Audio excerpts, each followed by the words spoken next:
விவிலியம் காலப்போக்கில் மனிதர்களால் மாற்றப்பட்டுவிட்டது என்று சொல்பவரா நீங்கள்? அப்பொழுது இதை கேளுங்கள்.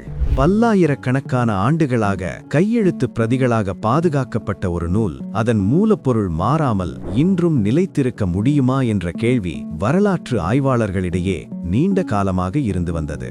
இதற்கு விடை பகிரும் விதமாகவே 1947ஆம் ஆண்டு சாக்கடல் அருகே உள்ள குகைகளில் விவிலியம் சுருள்கள் கண்டெடுக்கப்பட்டன. அதிநவீன அறிவியல் சோதனையான கார்பன் ஆய்வின் மூலம் இவை 2000 ஆண்டுகளுக்கு முற்பட்டவை என்பது உலகளவில் உறுதி செய்யப்பட்டது.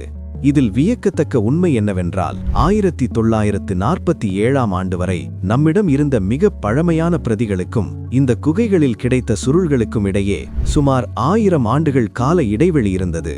ஆய்வாளர்கள் இந்த 2 காலப்பகுதியை சேர்ந்த பிரதிகளையும் ஒப்பிட்டு பார்த்தபோது 1000 ஆண்டுகள் இடைவெளி இருந்தும் பலமுறை கையால் பிரதி எடுக்கப்பட்டிருந்தும் அதன் உள்ளடக்கம் சிதைக்கப்படாமல் அப்படியே இருந்தது கண்டறியப்பட்டது. குறிப்பாக ஏசாயா தீர்க்கதரிசியின் புத்தகத்தின் வரிகள் இன்று நாம் வாசிக்கும் அதே துல்லியத்தோடு காணப்பட்டது. இது விவிலியம் காலப்போக்கில் மாற்றப்படவில்லை என்பதற்கும் அதன் வரலாற்று பின்னணி உண்மையானது என்பதற்கும் வழங்கப்பட்ட அறிவியல் ரீதியான சான்றாகும். ஒரு வார்த்தை மாறவில்லை, ஒரு தீர்க்க தரிசனம் சிதையவில்லை. இது வெறும் காகிதமல்ல, காலத்தை வென்று நிற்கும் இறைவனின் கையெழுத்து என்பதற்கு இதைவிட சிறந்த சான்று வரலாற்றில் எதுவுமில்லை. இயேசு கூறியபடி, வானமும் பூமியும் ஒழிந்து போகும், என் வார்த்தைகளோ ஒழிந்து போவதில்லை.